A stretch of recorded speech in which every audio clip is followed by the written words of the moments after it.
Hello everyone, my name is Tushar Bhatia. I hope you guys are doing well. I welcome you all. So today we are going to discuss two topics. First, displacement in nth second, and if we get some time, then we are going to discuss about motion under gravity. So what is displacement in nth second? So without any delay, let's begin. मैं थोड़ा late शुरू कर रहा हूँ, I know, but I hope that you guys had a great Diwali and other festival. थोड़ा gap हो गया. I was also not well, but let's begin. Displacement in nth second. So displacement in nth second को समझने से पहले समझना होगा कि ये nth सेकंड है क्या. ठीक है. तो इस nth सेकंड का अगर हम बताए तो यहाँ पे हमको ये जानना है कि ये nth सेकंड होता क्या है. तो लेट्स से कि आप सबसे पहले मैं ये अगर दिखाऊं कि अगर एक पार्टिकल है जो कि यहाँ पे जा रहा है यू स्पीड से कॉन्स्टेंटली. ठीक है. स्ट्रेट लाइन में कांस्टेंट एक्सेलरेशन के साथ. ठीक है. कांस्टेंट एक्सेलरेशन के साथ. लेट्स से कि t इक्वल टू 0 पे पार्टिकल यहाँ कहीं था, t इक्वल टू 1 पे यहाँ आ गया, t इक्वल टू 2 पे यहाँ आ गया, t इक्वल टू 3 पे यहाँ आ गया. इसी तरह से so on t equal to n minus 1 पे यहाँ पे आ गया और t इक्वल टू n पे यहाँ पे आ गया. ठीक है. तो अगर मैं बोलूँ कि डिस्प्लेसमेंट इन थर्ड सेकंड क्या हुआ, तो आप बोलोगे कि 2 से 3 के बीच में जब गया तो यही आपका डिस्प्लेसमेंट इन थर्ड सेकंड होगा. राइट है ना. उसी तरह से अगर मैं डिस्प्लेसमेंट इन nth सेकंड बोलूं तो n माइनस 1 से n टाइम में कितना चला, t इक्वल टू n तक में कितना चला, वो आपका क्या हो जाएगा डिस्प्लेसमेंट इन nth सेकंड. तो आपको यही बताना.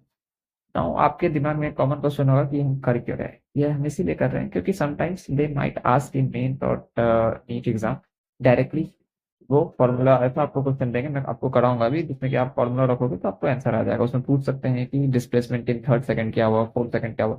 तो आप रिगार्डलेस कि आप जाओ डिराइव करो, आपको फॉर्मूला याद होना चाहिए ताकि आप फास्टली कैलकुलेट कर सको. तो ये यू स्पीड से जा रहा है कांस्टेंट एक्सीलरेशन के साथ. ठीक है. आई होप कि इतना समझ में आ गया हो. तो अब लेट से कि मुझे ये डिस्प्लेसमेंट निकालना है. तो अगर मुझको ये यहाँ से यहाँ तक का डिस्प्लेसमेंट मिल गया और यहाँ से यहाँ तक का अगर डिस्प्लेसमेंट मिल गया और इसको मैं मान लेता हूँ एस एन और इसको मान लेता हूँ मैं एस एन माइनस वन और इसको मैं मान लेता हूँ डेल्टा एस एन. ठीक है. ये डेल्टा एस एन को मैं क्या s n minus of s n minus one लिख सकता हूँ. तो लिख सकता हूँ. तो बस ये इतना ही करना था. अगर मैं ये इतना लिख दिया तो अब यहाँ से ये इजी हो गया. आप कुछ नहीं करना है. अब आपको फॉर्मूला में बैठना है. तो आपको पता होगा कि S equals to U T plus of half a t square होता है. टी जो होता है आपका क्या होता है टाइम टेकन और यू क्या होता है इनिशियल स्पीड. ठीक है. या वेलोसिटी बोल लो यहाँ. तो सिंस यहाँ पे एस एन है यहाँ से लेके यहाँ तक में ये टी इक्वल्स टू कितना टाइम लगा एन टाइम लगा. तो सबसे पहले मैं ये एस एन के टर्म को लिख रहा हूँ. ठीक है. तो मैं सेपरेटली लिखता हूँ ताकि आपको कंफ्यूजन ना हो. तो s n equals to you t n plus of half a t n का स्क्वायर. ये तो u t n u u तो यही रह जाएगा. टी एन क्या हो जाएगा यहाँ से लेके यहाँ तक में इसको कितना समय लगा n second. T equals to n second. ठीक है. N seconds. और यहां से एस से एन माइनस वन आने तक में इसको कितना समय लगा एन माइनस वन सेकेंड. ठीक है. इतना ही लगा. तो यू के एन की जगह पे मैं एन लिख सकता हूँ यहाँ पे हाफ ए एन स्क्वायर इतना लिख सकता हूँ. सिमिलरली अगर मैं एच एन माइनस वन का लिखूँ तो u t n minus one plus of half a t n minus one का होल स्क्वायर लिख सकता हूँ. अब यहाँ पे टी की जगह n t n minus one की जगह पे मैं क्या लिख सकता हूँ एन माइनस वन. क्यों? क्योंकि अब मुझे ये यहाँ से यहाँ तक का बताना है और यहाँ से यहाँ तक ये कितना समय लगा एन माइनस वन सेकेंड और यहाँ से यहाँ तक में कितना लगा था एन. राइट. अब मैं एन माइनस वन यहाँ दे दिया plus of half a n minus one का होल स्क्वायर रख दिया. आई होप कि यहाँ तक क्लियर होगा. अब मुझे कुछ नहीं करना है. अब मैं सिंपली इसमें यहाँ पे एस एन और यहाँ पे एस एन माइनस वन रख दूंगा. तो एस एन मेरा ये है. तो मैं u n plus of half a n square minus of s n minus one कितना हो गया u n minus one plus of half a n minus one का होल स्क्वायर रख दूंगा. राइट. अब आप कुछ नहीं करना है. अब आपको सिर्फ इसको सिंप्लीफाई करना है. तो u n minus of u plus of half a n square plus one minus of two n. Right. तो यहाँ से u n plus of half a n square minus of u n plus of u minus of half a n square plus 1 minus of 2n, right. U n से u n cancel हो गया, ठीक है। तो half a n square आ गया, ठीक है। यहाँ पे कितना आ गया, plus u minus of half a n square minus of half a plus of a n हो गया। हाफ और 2 कैंसिल हो गया, ठीक है। तो यहाँ से ये भी कैंसिल हो गया, ये कितना आ गया,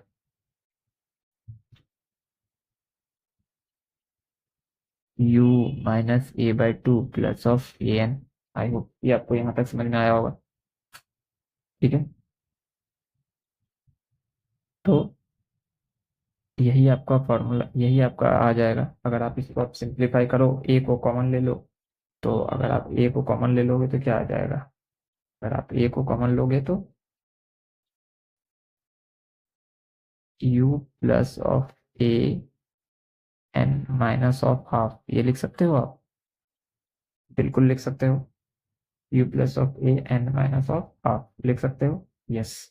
अब आप क्या कर सकते हो, इसको आप ऐसे भी लिख सकते हो, u प्लस ऑफ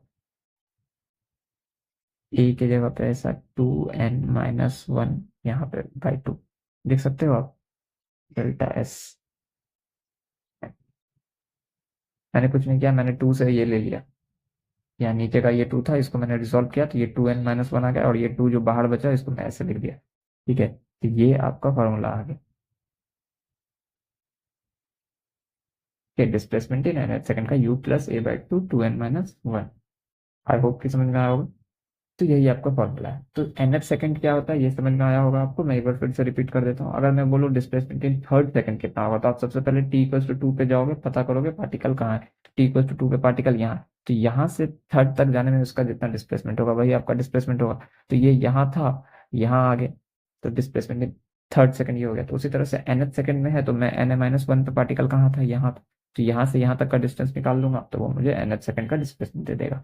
तो उसका फॉर्मूला क्या आता है, u plus A by to 2n-1। You क्या हो गया आपका, इनिशियल स्पीड हो गया, ठीक है, इनिशियल वेलोसिटी बोल लो, ठीक है। ये ए क्या हो गया आपका, एक्सेलरेशन हो गया ये, ठीक है। एन क्या हो गया है, जिस भी सेकंड पे एन आपका वो हो गया, टाइम हो गया, ठीक है, टाइम हो गया। ये कौन सा एन सेकंड मतलब फिफ्थ सेकंड, ऐसा करके टाइम मतलब इस तरह से फिफ्थ और सिक्स या सेवन या सो ऑन एन एच, ऐसा करके, ठीक है, या फर्स्ट सेकंड सेकंड सेकंड, इस तरह से। ये तो ये एक जनरल फॉर्मूला आ गया, तो अब आप यहाँ से निकाल सकते हो। आई होप कि आपको क्लियर होगा ये, ठीक है। नाउ एक एक क्वेश्चन है, तो मैं वो करा देता हूँ ताकि आपको और क्लियर हो जाए। तो बेसिकली मैं पढ़ देता हूँ, a body A starts from rest with an acceleration a1, after 2 seconds another body b starts from rest with an acceleration a2 if they travel equal distance in fifth second। Mark कीजिए, ये कह रहा है in fifth second. यहां से आपको hit हो जाना चाहिए कि ये नहीं कह रहा है 5 seconds। 5 seconds और fifth seconds there is a difference, ठीक है। 5 सेकंड में आपका जहां से भी जर्नी शुरू हुआ वहां से लेके 5 सेकंड, ठीक है। फिफ्थ सेकंड मतलब फोर्थ पे था, अब यहां से 5 पे गया, तो ठीक है, this is the difference. I hope कि ये समझ में आया होगा आपको। तो ये कह रहा है फिफ्थ सेकंड पे after they start from a one then ratio of a one is to a two आपको पूछ रहा है, ठीक है। तो मतलब कि ये फिफ्थ सेकंड पे मतलब अपने 5वें सेकंड पे दोनों पार्टिकल बॉडी ए और बी जो है इक्वल डिस्टेंस कवर किया है, ठीक है। लेकिन बी जो है 2 सेकंड बाद शुरू हुआ है, ठीक है। अच्छा ठीक है, सबसे पहले ए का एनालाइज करते हैं। ए यहाँ था, ठीक है, स्टार्ट फ्रॉम रेस्ट बोला है, तो टी इक्वल टू 0 पे वो रेस्ट पे था, ठीक है। और वो a1 एक्सेलरेशन से इधर जा रहा है, ठीक है, मान लेते हैं, ठीक है। अब लेट्स से कि टी इक्वल टू 1 2 इस तरह से था, ठीक है। इस तरह से so on t equal to 4 t equal to 5 ये बोला, ठीक है। अब ये a1 से जा रहा है, तो ये हमको पता है कि if they travel equal distance in fifth second बोला, तो फिफ्थ सेकंड इसके लिए यहाँ से तो यहाँ तक का होगा, ठीक है ना, बिल्कुल सही बात है।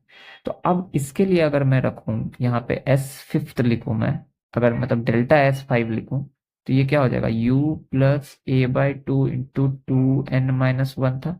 n की जगह पे मेरे को क्या रखना होगा, डेल्टा Sn मान लेते हैं। अब डेल्टा S5 मेरे को निकालना है, तो u इसका तो 0 था, a क्या था a1/2, 2n-1, तो n के जगह पे क्या आएगा 5-1, ठीक है। तो a1/2 इंटू 10-1 तो कितना आ गया 9 a1/2 आ गया। आई होप कि क्लियर होगा, ठीक है। अब बी के लिए देखते हैं। बी क्या कह रहा है, यहाँ पे कह रहा है after 2 seconds another particle B starts from rest. After 2 seconds मतलब कि ये t=0 पे शुरू हुआ, तो 2 सेकेंड मतलब कि यहां से बी शुरू हुआ, ठीक है। तो अगर बी के लिए मैं अलग से टाइम फ्रेम बनाऊं, तो जब यहाँ पे t=2 है, यहाँ पे t=5 है, तो मतलब बी के लिए ये कितना हो रहा होगा t=3। समझ में आ रहा है। ओवरऑल जब मैं टाइम देख रहा हूँ तो बोल रहा है आफ्टर 2 seconds मतलब कि ये इसके लिए t=0 यहाँ से है, इसके लिए t=0 अगर मैं यहाँ से देखूँ तो यहाँ से है ना। आई होप क्लियर होगा आपको। मैं फिर से एक बार समझा देता हूँ, this is not that much complex. ये कह रहा है आफ्टर 2 seconds मतलब कि ए जब स्टार्ट हो गया उसके 2 सेकंड बाद बी स्टार्ट हुआ है, तो यहाँ पे बी है, ठीक है। तो बी के लिए t=0 यहाँ से शुरू हो रहा है, ठीक है। अब ये कह रहा है they travel equal distance in the 5th second, और 5th सेकंड आपका यहाँ पे है, तो मतलब कि ये कितना चला होगा t=0 चला, फिर 1 चला, 2 चला, फिर यहाँ पे, तो इसके लिए ये t= कितना होगा 3 ही होगा ना, 5-2 होगा, हर समय ये 2 सेकंड पीछे ही होगा, ठीक है। आई होप कि आपको समझ में आ रहा होगा। तो t=0, t=1, t=2, यहाँ पे आ गया ये t=3 पे, ये यहाँ पे ये t=3 पे आ गया, ठीक है। तो बेसिकली यहाँ पे ये मैं ये कहना चाह रहा हूँ, एक बार मैं फिर से रिपीट कर रहा हूँ। मैं बार बार इसलिए रिपीट कर रहा हूँ ताकि आपको अच्छे से ये क्लियर हो जाए। तो ये आपका t=3 हो गया। चलिए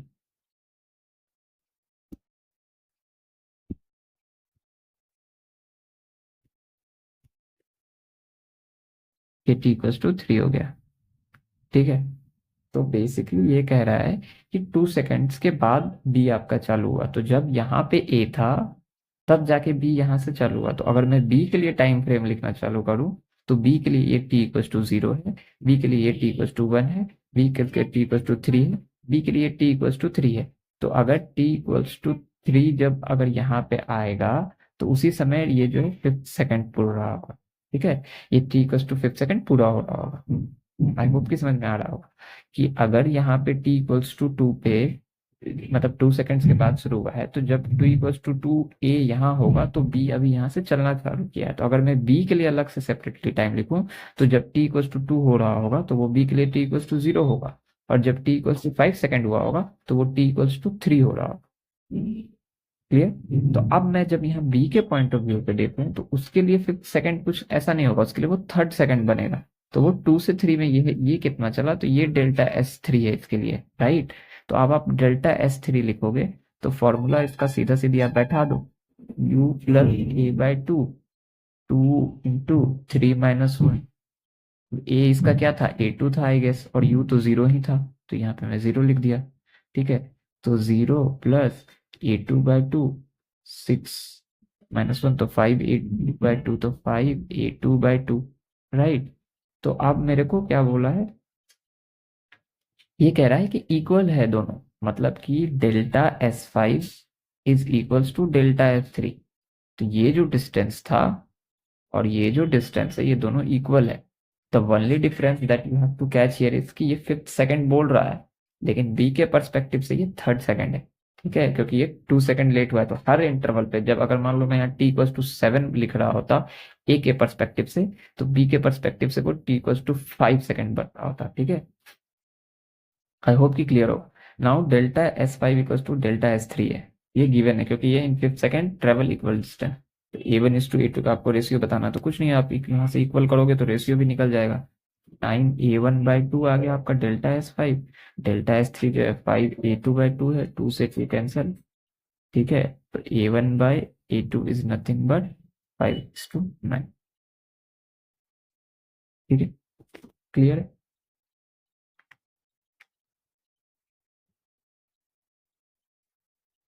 आई होप कि आपको ये समझ में आया होगा। तो a1/a2 जो है 5:9 है, ठीक है। Now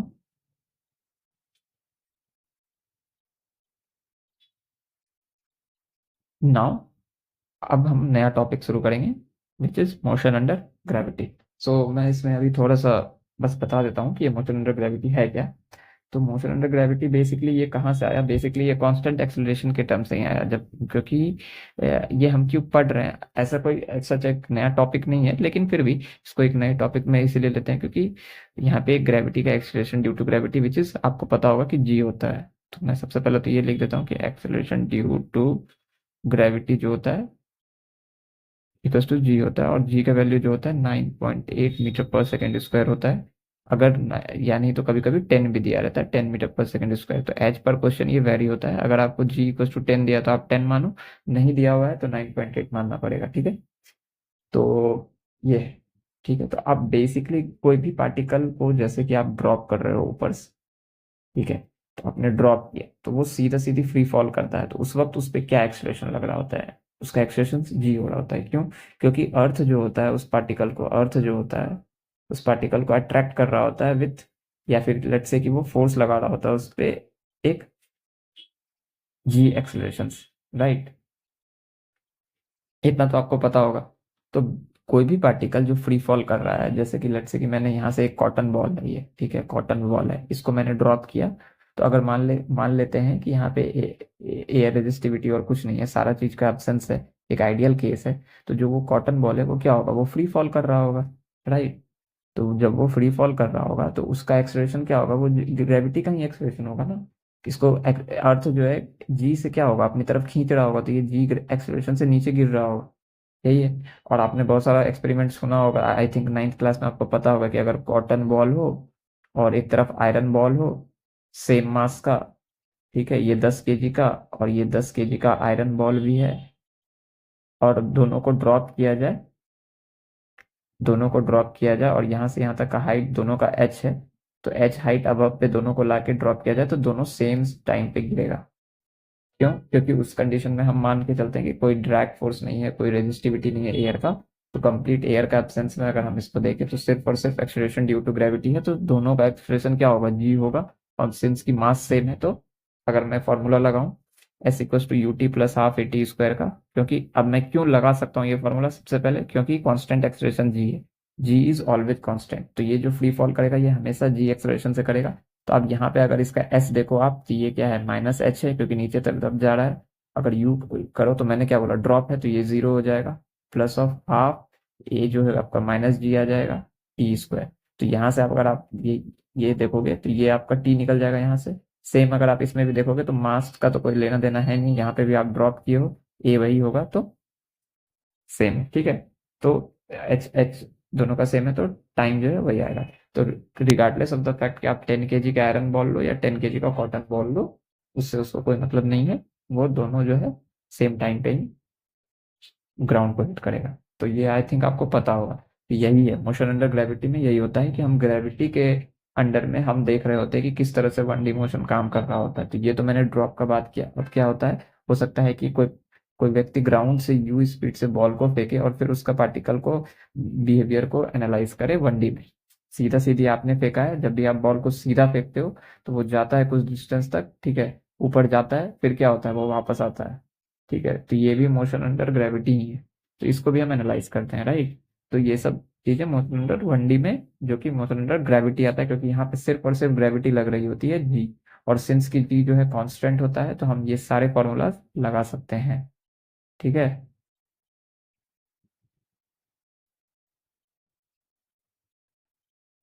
only thing is that a equals to यहाँ पे जी हो जाएगा आपका, ठीक है।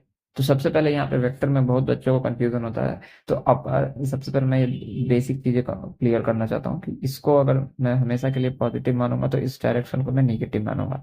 तो उस हिसाब से अगर मैं यहाँ से यहाँ हाइट कैलकुलेट करूंगा एच, तो मैं एच पॉजिटिव लूंगा अगर मैं हाइट की बात कर रहा हूँ। लेकिन अगर मैं यहाँ से यहाँ का हाइट मानूंगा, मतलब कि फ्रॉम बॉटम टू टॉप अगर मैं हाइट लूँ, डिस्टेंस मान रहा हूँ, तो प्लस एच लिखूंगा।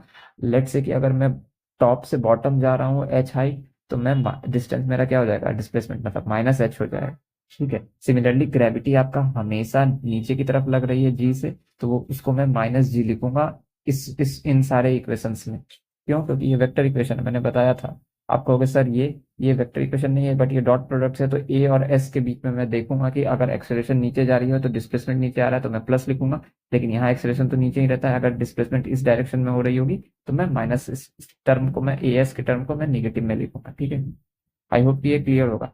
मैं फिर से रिपीट नहीं करने वाला हूँ, ध्यान से आप मेरे वर्ड को सुनो अभी ही।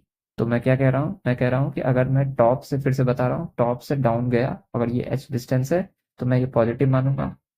सॉरी, टॉप से मैं डाउन गया, ठीक है, तो अगर ये एच एच डिस्टेंस है तो मैं माइनस एच मानूंगा, क्योंकि ये नीचे की तरफ जा रहा है, मैंने नीचे को निगेटिव मान रखा है। ठीक है, और ऊपर को पॉजिटिव।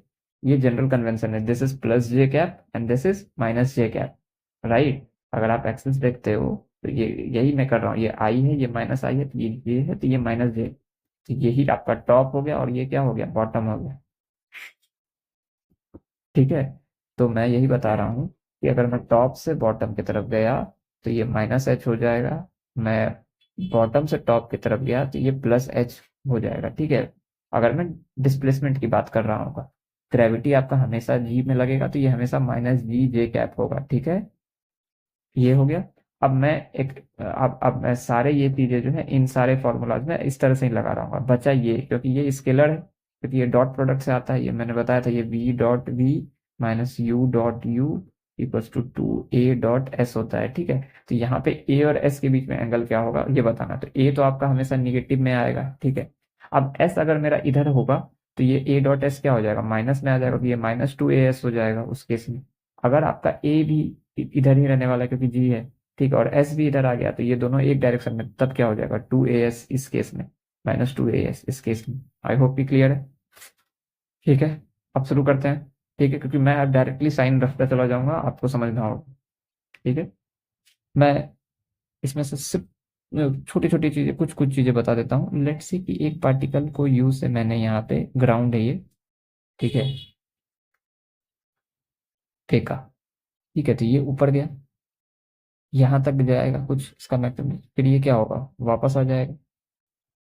ठीक है, फिर ये वापस आ जाएगा, तो यहाँ से यहाँ तक का जो ये मैक्सिमम डिस्टेंस है, ये कितना कवर किया होगा, ये एच। तो ये एच जो है, this is nothing but maximum height. ठीक है, ध्यान से सुनो, मैं कह रहा हूँ, इसको मैं फिर से ड्रॉ करता हूँ, लेट्स से, अच्छे से सुनिएगा, लेट्स से कि एक पार्टिकल है, ये ग्राउंड है, ठीक है, मैंने यहाँ पे एक बॉल है, इसको मैंने यू स्पीड से यहाँ से फेंका। ठीक है, ये गया गया गया गया गया, फिर ऊपर तक जाएगा, फिर क्या करेगा, ये वापस आ जाएगा। ठीक है, वापस ग्राउंड को हिट करेगा। ठीक है, तो ये जो होगा, ये इसका क्या होगा, यहाँ पे ये सबसे टॉप मोस्ट पॉइंट है, ये टॉप मोस्ट पॉइंट है, टॉप मोस्ट पॉइंट है ये। तो यहाँ से ग्राउंड से, ये ग्राउंड है, ये ग्राउंड से ये क्या होगा, ये मैक्सिमम डिस्टेंस कवर किया। लेट्स से कि ये जो डिस्टेंस है ये एच, तो यही जो आपका एच है ये मैक्सिमम हाइट है।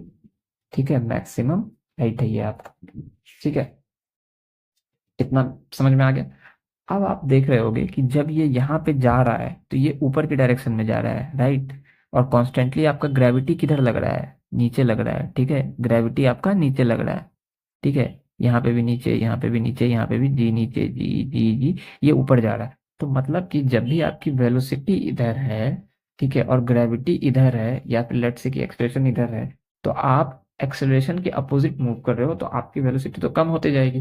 तो एक समय आएगा कि जब आपका कम होते होते होते वो सबसे ज्यादा कम हो जाएगा, मतलब कि आपका ये जो इनिशियल स्पीड था ये जीरो हो जाएगा। ठीक है, ये यू से आपने शुरू किया था, लेकिन ये जाते जाते जाते जीरो हो जाएगा।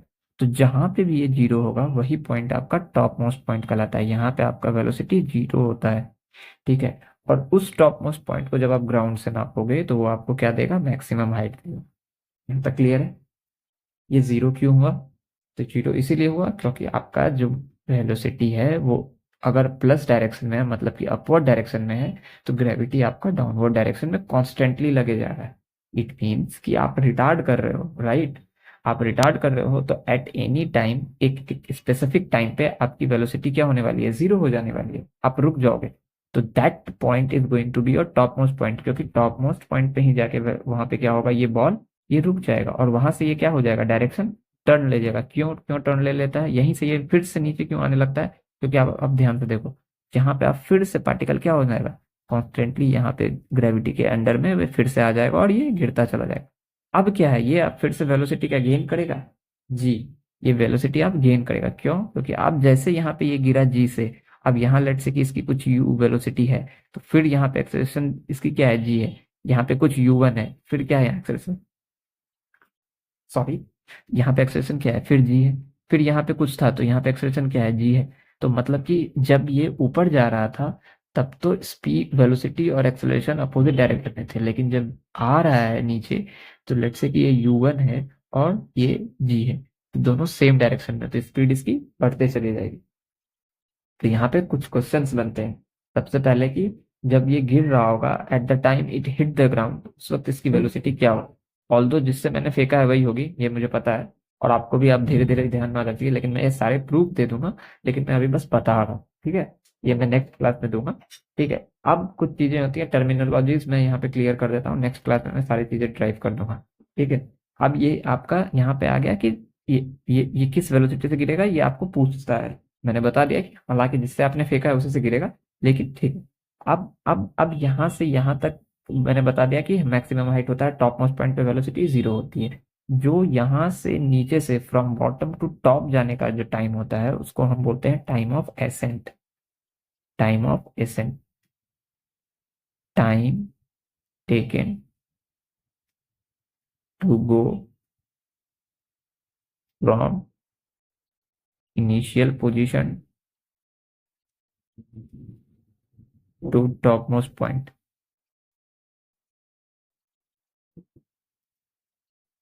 Is time of ascent. ठीक है, और यहां से फिर जब पार्टिकल ऐसे ऐसे करते हुए यहां से जब पार्टिकल फिर से नीचे आया, ठीक है, मतलब कि टॉप मोस्ट पॉइंट से टू इनिशियल पोजीशन फिर से आ गया। ठीक है, पहले तो आपने फेंका, राइट, तो पहले तो आपने फेंका, तो पहले क्या हुआ, पार्टिकल यहाँ देखो, पहले पार्टिकल यहाँ से ये स्ट्रेट लाइन में क्या गया, ऊपर गया, अब यहाँ से ये क्या हो रहा है, नीचे आ रहा है। तो यहाँ से यहाँ तक का तो मैंने बता दिया कि इसको टाइम ऑफ, जितना टाइम लगा होगा उसको टाइम ऑफ एसेंट बोलते हैं, लेकिन यहाँ से जब नीचे आ रहा है तो उसको क्या बोलते हैं, इज टाइम ऑफ डिसेंट। ठीक है, तो नाम से ही पता है कि एसेंट मतलब चढ़ रहा है, डिसेंट मतलब घट रहा है, मतलब कि ये यहाँ से ऊपर की तरफ जा रहा है और यहाँ से ये क्या हो रहा है, नीचे की तरफ आ रहा है, तो ये एसेंट है, ये टाइम ऑफ डिसेंट है। ठीक है, तो बेसिकली कि जब हम यहाँ इनिशियल पोजीशन से ऊपर की तरफ गए, यहाँ से मैं जाता चला गया यहाँ पे टॉप मोस्ट पॉइंट पे, तो कितना टाइम लगा यहाँ से यहाँ तक जाने में, तो ये टाइम ऑफ एसेंट हो गया। अब फिर टॉप मोस्ट पॉइंट से फिर से मैं नीचे यहीं आ रहा हूँ, क्योंकि ये तो 1D है, तो कितना लगेगा टाइम, वो टाइम ऑफ डिसेंट होता है। ऑल्दो फिर एक मैं बात बता रहा हूँ कि टाइम ऑफ एसेंट जो होता है equals to time of descent होता है। यहाँ पे मैं 1D का बात कर रहा हूँ अभी, ठीक है, 2D का नहीं, मैं सिर्फ 1D का बात कर रहा हूँ। ये मत बोलना कि सर आपने तो बताया था time of ascent equal to time of descent, तो हर वक्त लगा देना, मैं सिर्फ इस केस का बात कर रहा हूँ और 1D में बात कर रहा हूँ कि आपने यू स्पीड से थ्रो किया है पार्टिकल को एयर में इन ए वर्टिकली अपवर्ड डायरेक्शन। ठीक है, तो उसके अंदर कांस्टेंट एक्सेलरेशन जी रहेगा, जब वो ऊपर की तरफ जा रहा होगा तो जी हमेशा नीचे की तरफ लग रहा होता है, तो वो उसको रोक रहा होगा, बॉडी रिटार्ड कर रही होगी, तो एक पॉइंट आएगा जहां पे वो रुक जाएगा, that point is going to be called as top most point. From there, now the body will be going to come in a downward direction with a constant acceleration g. Now, when it will be coming in a downward direction, at that time the velocity and the acceleration is going to be in the same direction. At that time, its speed is going to be, it is going to be the velocity of the particle is going to be speed up. Why? Because the when the particle is going to be moved in the downward direction, at that time speed and acceleration is going, or let's say velocity and acceleration is going to be in a same direction. ठीक है, यहाँ तक clear है। तो जो time आपको bottom से लेके टॉप मोस्ट पॉइंट तक पे जाने के लिए लगता है उसको हम क्या बोलते हैं, टाइम ऑफ एसेंट। और जब टॉप से बॉटम की तरफ जा रहा होता है और उस पर कितना टाइम लगा तो टाइम डिसेंट, और टाइम ऑफ एसेंट जो होता है टाइम ऑफ डिसेंट के बराबर होता है। ठीक है, क्विकली मैं थोड़ा सा बता देता हूँ कि मैं सबसे पहले मैं बात कर लेता हूँ यहाँ से कि लेट से कि पार्टिकल यहाँ से यहाँ तक ऐसे गया, ठीक है, और फिर यहाँ से यहाँ तक मैं वापस आ गया, ठीक है, यहाँ से यहाँ तक, ठीक है, मैं इतना हाफ का बात कर रहा हूँ अभी, लेट से कि मैं इतना हाफ का बात कर रहा हूँ अभी, किसका, मैं इतना हाफ का बात कर रहा हूँ, ठीक है, यहाँ से यहाँ तक गया, ठीक है। तो मैं इस जर्नी का बात कर रहा हूँ जब पार्टिकल नीचे से ऊपर जा रहा है, और यहाँ पे मैंने जो है पार्टिकल को ये मैंने इस तरह से फेंक दिया यू स्पीड से। ठीक है, ये ग्राउंड है, ये यू स्पीड से फेंका और ये ऐसे आ गए। ठीक है, तो ये यहाँ पे ये टॉप मोस्ट पॉइंट है, ये टॉप मोस्ट पॉइंट है, टॉप पॉइंट है ये। ठीक है, ये यहाँ पे यू से मैंने फेंका। ठीक है, अब अगर मेरे को एच निकालना है, ये एच हो जाएगा। कैसे निकालोगे? मैंने अभी बता दिया कि टॉप मोस्ट पॉइंट पे वी तो आपका जीरो हो जाता है, आपका इनिशियल स्पीड यू है। ठीक है, तो अगर आप निकालना चाहो तो V square minus U square equals to 2 AS से निकाल सकते हो, बिल्कुल निकाल सकते हो। वी आपका क्या हो जाएगा, यहाँ पे वैल्यू पुट करो, यू आपका ये यही रह जाएगा। मैं AS के जगह पे मैं क्या लिखूंगा, एक्सेलरेशन इधर कहाँ है, डिस्प्लेसमेंट आपका इधर हो रहा है एच में, और एक्सेलरेशन किधर हो रहा है, इधर है। ठीक है, विच इज नथिंग बट जी, तो ये क्या हो जाएगा, माइनस में आ जाएगा। ठीक है, या फिर आप अब इसको इस तरह से भी समझ सकते हो, मैं थोड़ा सा और समझा रहा हूँ आपके लिए फिर से एक बार। तो यहाँ पे आप सीधा सीधी ए को सीधा यहाँ पे माइनस जी लिख दो, और एस तो आपका प्लस में है तो एच आ जाएगा। ठीक है, ऐसे भी समझ सकते हो, या नहीं तो ए डॉट एच ऐसे भी निगेटिव आएगा। ठीक है, यहाँ जो कि दिखा दिया, और नहीं तो एक्सप्रेशन क्या है, माइनस जी, तो माइनस जी लिखो क्योंकि एक्सप्रेशन कॉन्स्टेंटली डाउनवर्ड डायरेक्शन में। एस मैंने क्या बताया था, मैं टॉप से बॉटम ले रहा हूँ या बॉटम से टॉप ले रहा हूँ, मैं बॉटम से टॉप ले रहा हूँ। क्यों? क्योंकि मैं अभी इस इतने का बात कर रहा हूँ, राइट। मैं सिर्फ इसका बात कर रहा हूँ, यहाँ से यहाँ तक का। तो यहाँ यू से गया है पार्टिकल, और यहाँ तक गया टॉप मोस्ट पॉइंट पे, टॉप मोस्ट पॉइंट पे वेलोसिटी जीरो, और मैं ये एच फाइंड कर रहा हूँ जो कि बॉटम टू टॉप है। ठीक है, तो ये एच फाइंड करना है, तो ये जी निगेटिव से निगेटिव कैंसिल हो जाएगा, माइनस से माइनस। ठीक है, क्योंकि टॉप मोस्ट पॉइंट पे तो वी जीरो हो गया। ठीक है, तो you square by 2G equals to H, तो यही आपका मैक्सिमम हाइट।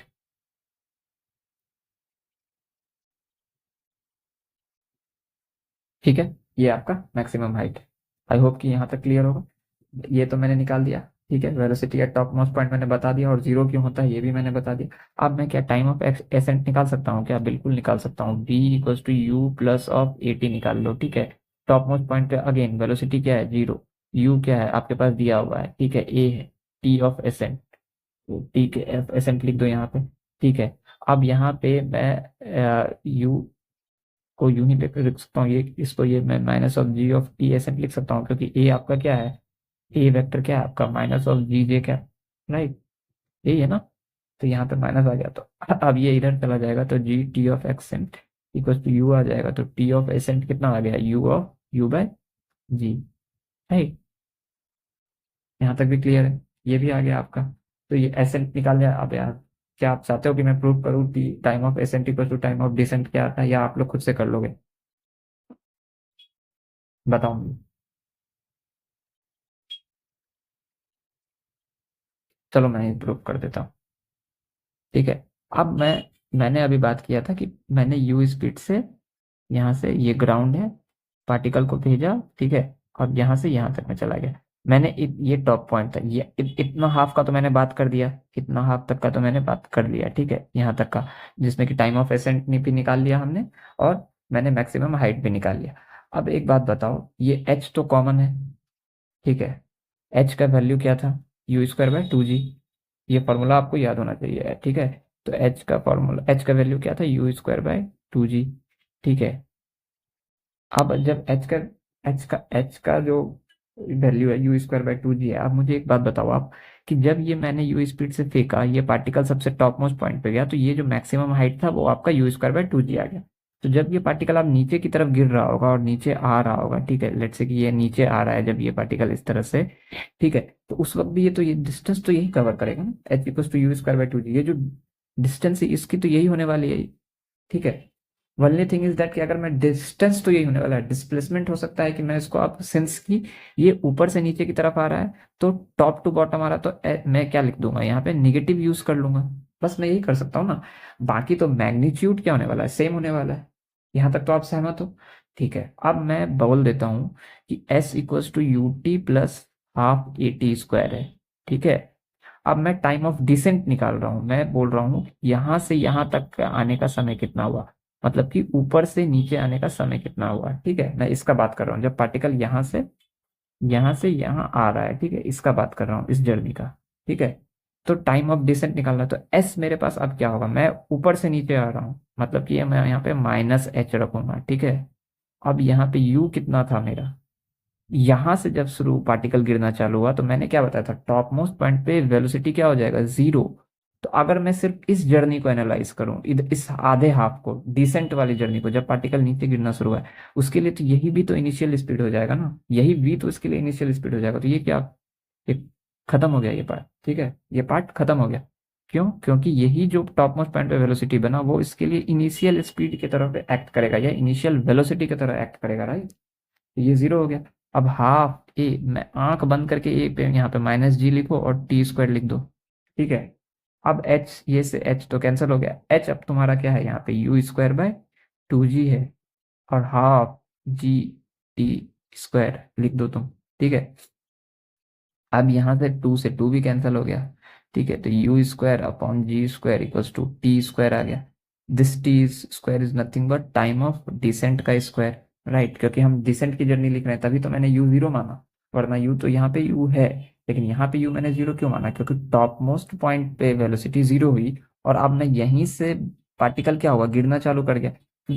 अब जब मैं डाउनवर्ड वाले ट्रेजेक्टरी को जब मैं एनालाइज कर रहा हूँ तो उसके लिए तो इनिशियल यही हो गया ना, जो टॉप मोस्ट पॉइंट की वेलोसिटी, और टॉप मोस्ट पॉइंट की वेलोसिटी क्या है, 0 है। तो ये 0 से ही तो गिरना चालू किया ना और फिर नीचे गिरता चला गया, राइट।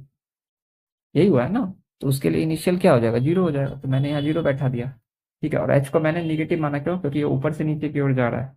तो अब यही आपका टाइम ऑफ डिसेंट है। अब टाइम ऑफ डिसेंट का स्क्वायर आ गया तो टाइम ऑफ डिसेंट निकाल लो आप आराम से, तो यू बाई जी आ गया। तो टाइम ऑफ डिसेंट और टाइम ऑफ एसेंट दोनों तो सेम ही है और मैंने यही बताया था, ठीक है। तो टाइम ऑफ एसेंट आपका यू बाई जी है और टाइम ऑफ डिसेंट भी यू बाई जी है, मतलब कि ऊपर से लेके नीचे जाने में यू बाई जी लगा और नीचे से ऊपर जाने में भी यू बाई जी लगा। तो टोटल टाइम कितना लगा, total time equals to time of ascent plus of time of descent which is nothing but u by g plus of u by g equals to 2u by g, right. तो ये दोनों जो है 2u by g हो गया। तो इसका मतलब अगर मैं बोलूँ यही टोटल टाइम जो 2u by g हुआ, यही आपको, ये टोटल टाइम को हम क्या कहते हैं, टाइम ऑफ फ्लाइट। मतलब कि इतने देर तक पार्टिकल आपका जर्नी किया, क्योंकि आपने यू से फेंका, ये ऊपर गया ऊपर गया ऊपर गया ऊपर गया, यहाँ रुका, फिर यहाँ से यहाँ आया आया आया आया और फिर ये नीचे आया, ठीक है। मैं क्या कह रहा हूँ कि यहाँ से पार्टिकल गया गया गया, ऊपर गया ऊपर गया ऊपर गया, यहाँ रुका सबसे टॉप मोस्ट पॉइंट पे, फिर ये नीचे ऐसे ऐसे करके नीचे आ गया, राइट। तो इसका मतलब कि यहाँ से यहाँ तक का टाइम ऑफ एसेंट हो गया, यहाँ से यहाँ तक का टाइम ऑफ एसेंट हो गया, यहाँ से यहाँ तक का टाइम ऑफ डिसेंट हो गया। तो अगर आप एसेंट के टाइम को और डिसेंट के टाइम को जोड़ दो तो ये आपको क्या देगा, टोटल टाइम ऑफ फ्लाइट। तो यही आपका टाइम ऑफ फ्लाइट होता है 2u by g, and this is very important, you should remember it. This is time of flight और ये 2u by g होता है, ठीक है। और यही आपका टाइम ऑफ फ्लाइट है। तो आपको बोल सकता है टाइम ऑफ फ्लाइट भी आता है कभी कभी टर्मिनोलॉजीज में, तो मैंने आपको बता दिया, which is nothing but time of ascent plus time of decent.